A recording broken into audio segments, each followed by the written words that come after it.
Today on Smackey's Garage, we're going to be installing a dash cam in my 2015 Audi A4. We're going to be installing one that goes in the front and rear of this car. I installed one on my 2018 F-150 and I was really happy with the way that it's working. Mangoal actually saw that video and sent this one over for our Audi. So we're going to go ahead and we're going to walk step by step through this install. So let's go ahead, let's jump into it. Alright, so it comes in a box just like this, and let's go ahead and take a look and see what we actually got in here. Alright, so in here we have the white box, and it looks like it comes with tools, some wiring, and the cameras, rear and the front. And it's gray, just like the interior of the car, which is really nice. Alright, quickly reading through the instructions, it looks like it's going to be going into the rain sensor, so that's going to be behind the mirror up in this piece up here, so we're going to have to take that out and plug it in with this Y harness. So looks pretty straightforward. We're going to go ahead and see if we can get that out. Look at the instructions. It says use a spudger to push open the fixing clips between the two accessories.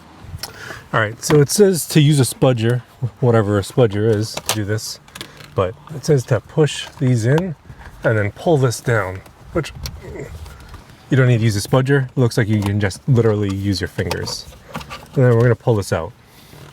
Now within here is going to be the rain sensor power, which I'm just going to match up connector to connector to be able to do this. And then after I figure out which connector that is, I'm just going to go ahead and plug it in and power it up. So there are two connectors in here. We're going to want to use that top one. That's the rain sensor. This other one I believe is for the mirror. So we're going to have to be using that to get this to work.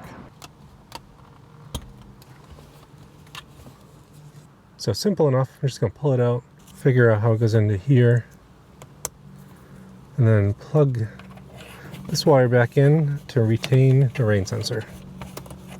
Alright, so one of the first things that I like to do when I get these installed is I want to make sure that everything's functioning correctly. So I'm going to go ahead and I'm going to plug in the camera up here. I'm going to plug in the rear camera. I want to check just the functionality of everything, take these covers off, just to make sure everything is working correctly, because I don't want to go through a full install, find something not working, and then have to take everything apart again. So all this is connected. So I'm within the app now, so the Skycam app. You can see the bottom camera. I do have two cameras because like I was saying, I have one on my F-150. Next, we got to find the Wi-Fi. So it's this one. Nope, not that one. So it's this one down here. And the password's 1, 2, 3, 4, 5, 6, 7, 8 to start. No internet connection, which you expect. We'll go back to the camera and it's connecting. So no memory card in there. So that's what we kind of expect. Okay, so we got the front camera in. So with the front camera in, rear camera is here as well, so everything seems to be functioning. So now I can go ahead and put this up and into position. So to do this, they actually give you a ton of wire on this, so I don't know how I'm going to get this all hidden back in there, but we're going to figure that out. I really don't want to cut and splice anything right now, but it's doable if nothing fits. Alright, so the reason why this came off so easy is this is broken. I did not break it. It was already broken when it was on the car. So I think the first thing I'm going to do is actually install the camera in the right location, just so I can get the wiring in the right places. I should just snap into place, which is good.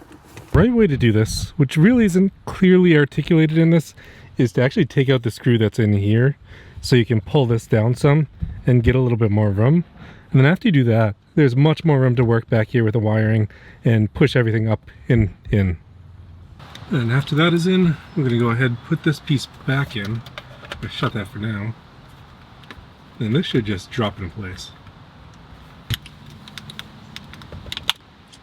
Now I'm going to go ahead and put that screw back in up here. That holds this up. And then you should be able to be good to run the rear camera now. Alright, got it up and into place. The only issue is it's the wrong color. Gonna have to see about how my wife feels about that. Maybe I'll switch it over. I'm gonna reach out to them, see if they can send me the right color, get something that matches a little bit better. That clip right there was already broken once, so that's how it is. That's how it's gonna be. But overall, it looks like it really should fit in the car as long as it was the right color. So this is the gray one that they sent me. Really do need the beige one.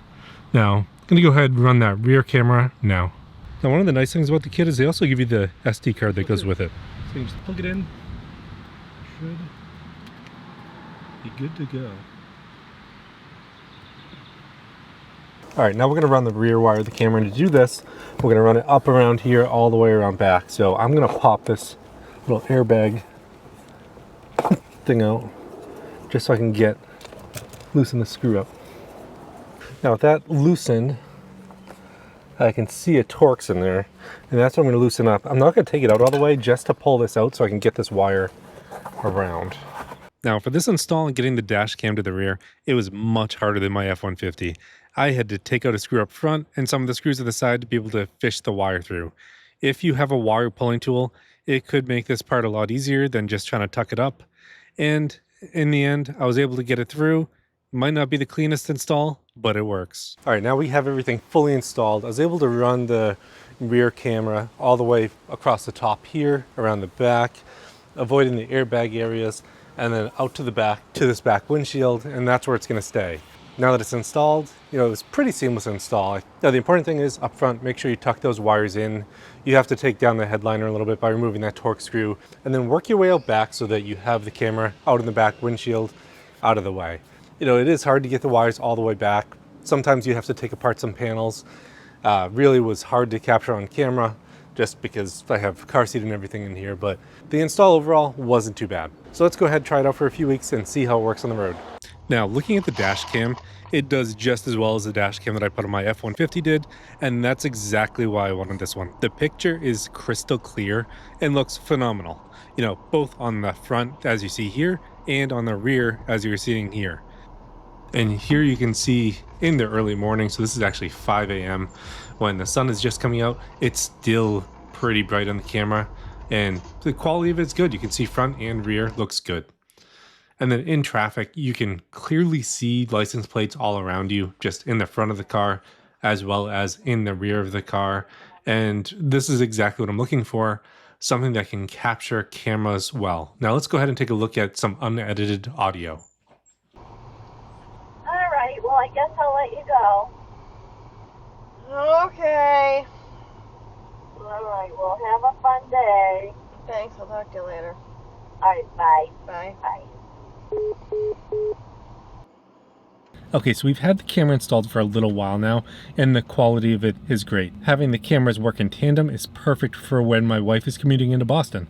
Because as you know, with Boston drivers and Boston traffic, a lot of risk of accident there. So being able to see the license plates in the front and back is important.